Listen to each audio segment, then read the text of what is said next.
सर्वांनी 6 चपात्या घ्यायच्या आहेत.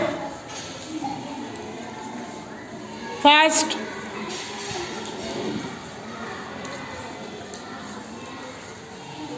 6 चपात्या एक जणांनाच द्यायच्या आहेत, तर किती द्याव्या लागतील? 6. आता दोघांना द्यायच्यात, किती देताल? 3. हां. तिघांना?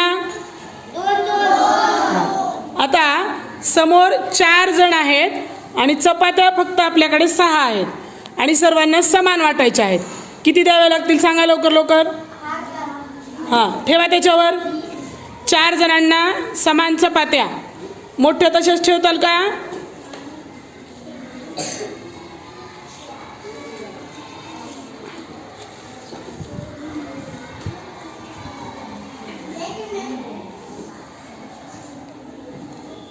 हां, एक लाईनला समर्थ.